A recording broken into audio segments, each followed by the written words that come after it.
Due to the extremely highly popular demand from one person asking for a command block tutorial, I've decided to do it. It was something I had in my mind of doing anyways, because it was related to the redstone tutorial, so I figured I'd just make this separately. We'll start off with the very basics of the command block.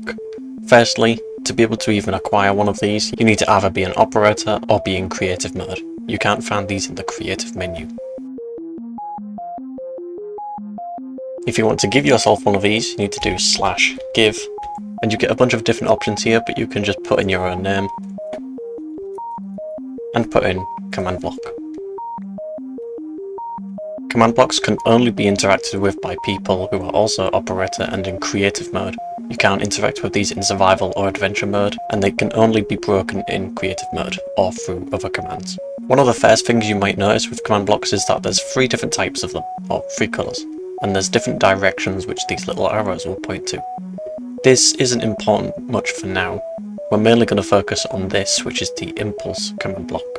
An impulse command block will just run its command once whenever it's run. Mainly just using this example here of needing redstone, is only going to run the command once when it's got a redstone power. If you were to change this to always active, then the moment you're done with the command or exit out of here, then it's just going to run the command instantly. But only once. Powering it again is not going to do anything because it's not affected by redstone, unless we were to do this. There's a lot of unique commands you can do with command blocks, and just commands in general, but we're just mainly going to focus on the give command and the summon command. These are the simplest to teach you the basics of command blocks. One small difference of command blocks to regular commands is that you don't need to do the /give in a give command. You see here, it's not using a slash, but a slash can work just fine, but there's not really much use of doing that. And you'll also see after give, it is asking for a target of who to give it to, and this is where you get a bunch of different options, but let's go over these options. @A will be all players, so whilst I'm the only player online, it's still going to give it to all players, as I get a pufferfish. @P will be for the nearest player, so if I was stood right here and there were another person behind me 2 blocks away, I would be the only one to receive the pufferfish, because I'm the closest. @E is everything, or all entities. This includes players, mobs, dropped items, paintings, item frames, minecarts, etc. It's pretty much everything that's not a block or liquid. To put it in a give command, however, it needed to get a little trickier. It wouldn't allow me to put @E for giving everything a pufferfish, so I had to specify it to just players by doing type player. But because bats can't really be given pufferfish by default, it's not going to allow it. @S is self. This is mainly more used in commands that you run yourself through the chat, but it can still be run through command blocks, but there's an extra step to it, which we'll get into probably in the next episode. @N is a random entity, so this would include players as well as mobs and other various entities, but you have a choice in who it's going to be targeted to. And again, because I'm using @N to giving a random entity a pufferfish, it's not guaranteed to be given to a player. It could be given to a normal mob who can't be given a pufferfish by default. So it's not going to allow the command unless I've specified it to a player. In this case, I'm selecting a random entity that is also a player. But in that case, you may as well just use @R for a random player. And that's where we get into the last one, @R for random player.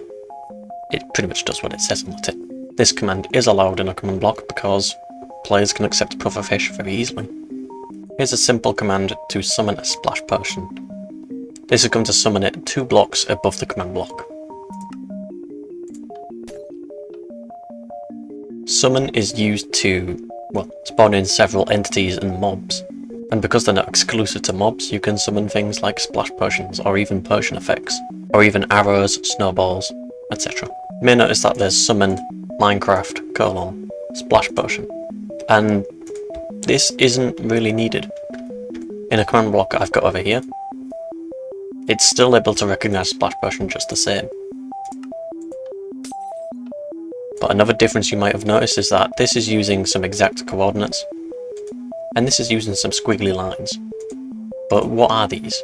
Well, the squiggly lines just means the coordinate that the command is being run at. So because this command block is running the command, it's going to be run at this axis and at this axis, but for the Y coordinate, we put an extra 3 ahead of it. This is adding 3. You can do the same for -3 if you want to go 3 blocks below the command block, but we want to do 3 blocks above the command block. So it's squiggly, squiggly 3, and squiggly. I know it has a proper name, but squiggly is funny. So we run it, and it's the same. You could do this as like 33, and it gets summoned much higher. Or even a few blocks to the side. So the last thing just before the video ends is just to go over quickly a repeat command block. This is quite a lot different compared to an impulse command block, which only runs once when it's activated. When the conditions are met, a repeat command block will run every single tick. So because I've got this on needs redstone, I power it with redstone, and it's going to summon a lot of potions. If I were to change this to always active, the lever below the command block will no longer be necessary. And it's going to keep doing that forever until I either break the command block or stop it. And in the next video of command blocks, we're going to go over more into repeat command blocks and chain command blocks, along with what the use of these arrows are for. But I didn't want to do too much in this video because command blocks can get very nasty very quick. For those of you who just want a really simple view on command blocks, I'm hoping this delivered.